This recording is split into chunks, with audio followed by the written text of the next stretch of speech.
It would be comforting to think that the movie Silence of the Lambs was pure fiction. It wasn't. It was based on real crimes in a real FBI unit, which is known affectionately as the Psycho Squad. We went to the FBI Academy in Quantico, Virginia, to see how the unit gets into the minds of some of the most savage serial killers and rapists, and to meet the head of the unit, FBI agent John Douglas. What I wanted to ask you about first was the movie. Did you like it? I thought it was a tremendous movie. It was scary as heck. You were scared? Oh, sure. That's great. That's great. Because unlike the real cases, in the real cases, we don't have the music in the background. In the movie, Douglas was played by actor Scott Glenn. Good morning. Morning, Mr. Crawford. Sorry to pull you off the course at such short notice. A job's come up, and I thought about you. Not a job, really, more of an interesting errand. As in the movie, Douglas and the other agents in his behavioral science unit, one of them played by Jodie Foster, visit prisons and interview convicted rapists and murderers to find out how they committed their vicious crimes and why.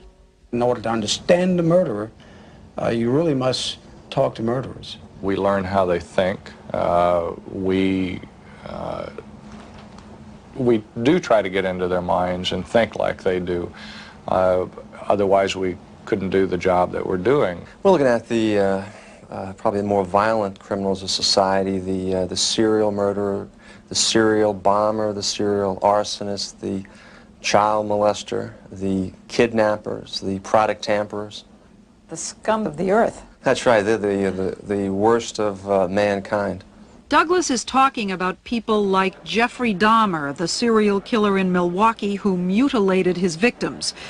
Douglas's unit is called the Psych Squad, or the Mind Trackers. When a case is unsolved, they study clues from autopsy reports and the most unimaginably grisly crime scene photographs and come up with a psychological portrait. Ah. And what, he's just tortured her? He's just tortured her? Yeah, that's what happened in this crime scene. What you have to look at is when you're looking at, I mean, we're looking at someone who's dead. For us to better understand the case, we're trying to imagine what this girl was experiencing at the time of the attack and what she would have been saying to the killer, and it would have been begging for a life. And was she alive when he was? Oh, sure. She was alive, you know, throughout this. I'm shaking inside because those pictures are so horrible. I don't know how you can do it over and over and over. I know I'm going to dream about it tonight. Well, you won't be alone because there are many of us that deal with some of this through dreams also. They come back in their own way and impact the lives of us. The agents are haunted not only by photographs of the tortured victims, but in some cases by their pleas and screams for mercy. Well, what they do today is the subjects is that they will take audio tapes of the victims. Subjects, you mean the murderers? The murderers. Yeah. Because they don't kill week after week, and to keep the fantasy going, what they must do is they must make some type of audio tapes, in some cases videotapes of their victims.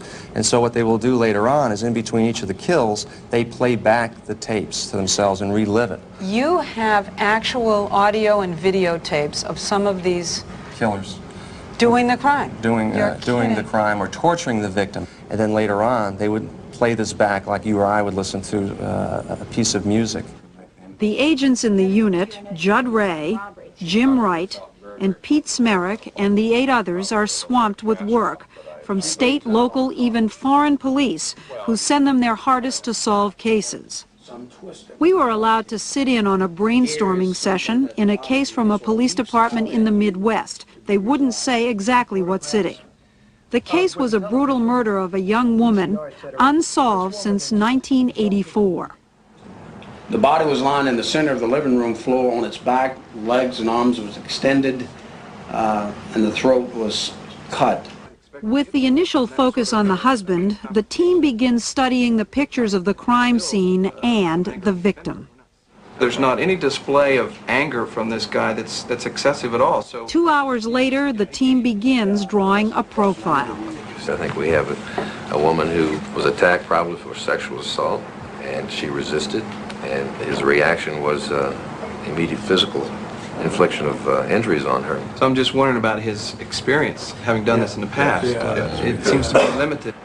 I agree with you, Larry, and what points to that even more is just the manner of killing. I mean, this is pretty, not feeble way, but kind of a haphazard way. Look at the wounds on this girl's neck. I mean, an experienced guy would have done what? Yeah. Decapitated her with the first blow, and that would have been it. You see them all the time. Hesitate, like. There's some hesitation marks here. And a more emotionally involved person would have done more, too.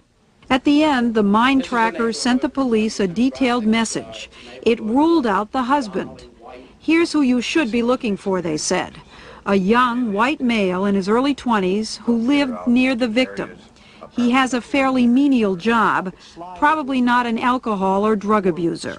What we're trying to do is sort of narrow the focus so that the investigators are not all over the board trying to look at all suspects. We should go into this thing like the Lone Ranger, and then we should kind of, how the Lone Ranger would kind of ride off with Tonto, and who were those masked men? They leave the silver bullet behind. That's how I want us to act. I think that's why when the police get to know us, we're not a bad group down here. Oh, come on! The police say that you hold seances and that you're weird and that you're sorcerers and that you're the Ouija board man. Now, if they worked, if those seances worked, I'd use them. If the Ouija board worked, I'd be glad to use it. They're not witch doctors. I mean, they're FBI agents. Tony Daniels, who heads the FBI Academy, is their boss. A lot of them do have some background in psychology, but it's their investigative experience that's the key. Judd Ray's investigative experience was close to home. You were married to a woman who hired someone to kill you. Yes, actually, 5 co-conspirators, 2 shooters. You were shot by them? Yes. Mrs. Ray was sentenced to 10 years in prison for attempted murder. Ray had been shot 3 times by the contract killers and almost died. Just before his wife hired the killers, she began playing the part of the perfect wife so she wouldn't be a suspect. So who gave you the good news? I did. You solved it? Well, yes, in a way, because I was saying things like, this is not a reprisal. I put a lot of people in jail, but they couldn't get that close. The only person that could get that close to me is someone that I trusted implicitly. And that person had to be her. Douglas specializes in interviewing the most heinous criminals. He's interviewed Charles Manson, Richard Speck, and David, son of Sam Berkowitz. And he's been able to draw some general conclusions. They love to talk about their crimes. They get off on it. They relive it again, but the thing that really turns them on is that no one really ever asks them specific questions about their crimes. Serial killers, like a lot of violent killers, they're manufactured. And they're manufactured by the parents as a result of some type of abuse, physical abuse, emotional abuse. The child begins reacting in a violent way. And what begins to form is known as the homicidal triangle. And you find instances of arson, instances of animal cruelty, as well as enuresis, which is bedwetting. In fact, with serial killers, almost without exception, they'll have either 2 or 3 of those characteristics in their background. If I was a torturer, why would I have waited so long to start a torture? The torture and the pains didn't start until really after January 29th. This is not a scene from Silence of the Lambs, but it could have been, because Gary Heidnik is one of the men the killer in the movie was patterned after. As in the movie, the real-life Heidnik kept his victims in a pit in his basement where he raped and tortured them. Agents Douglas and Ray are on their way to talk to him on death row at the Pennsylvania State Prison in Pittsburgh. It'll be an interview that lasts 6 hours, an experience they hope will help them get into the mind of other ferocious criminals and torturers. How much verbal exchange did you have with the girls down there in the basement? At first, I tried to make it nice, right? Yeah, how did you do that, Gary? I was holding parties there, for one thing. I had a Christmas party and a New Year's party. Heidnik told agents Douglas and Ray that he had a routine for the women he held captive in his basement. 8, they go down in the hole in the morning, board goes over the top of the hole with the sandbags, and et cetera, et cetera, et cetera, and then they stay down there till roughly about 8 at night. Okay, now on this particular day... Got a radio down here, right? Oh, yeah. Playing real loud? Yes. Why is that? To drown out any noise? Right. In case because you're leaving the house sometimes. Yes. Yeah, so you don't I was... You know, I'm not holding nothing back. I realize that's incriminating. That's incriminating for me to say that in a state of mind. I was conscious enough to know that was a conscious act on my part, and that was essentially the reason. To drown out that noise, for sure. Well, they might like a little entertainment too, you know. The radio didn't stop the women from screaming for help, so Gary Heidnik tried shocking them into silence with electricity. You do say that you were electrocuted as punishment. Yeah. And you did that systematically for some time. No. Only several days. Nothing was working. I was trying to find something that worked that would make them shut up to stop hollering so I could stop progressive kind of infliction of pain on these women. I was trying to find something that would make them behave. But it was painful to them. I hope so. I don't mean I hope so, but I mean, you know, that's what I was trying to achieve, you know, to make them behave. After one of the victims died from torture, Heidnik told Douglas and Ray he didn't know what to do with the body. I'm sitting there, you know, trying to figure out what the hell to do, you know. What the to do, you know. I started chopping up the body. It makes me sick just thinking about it. I dismembered the body and I you know, started burning it on the stove and in the oven and stuff, and that was when you got the big smell and all. You're trying to destroy the evidence. Right. See, some people. I consciously knew I was trying to hide the evidence. Why do they kill?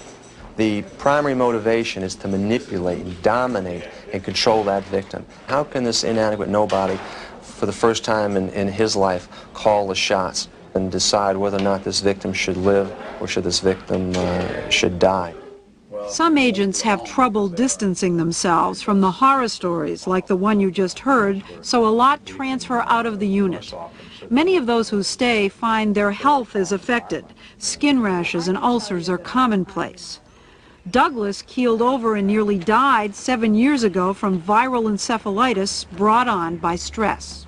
It's a different kind of work, and you just can't turn it off. And it's unlike other law enforcement work where, you know, like Jack Webb, just the facts, ma'am. Just give me the facts. Yeah.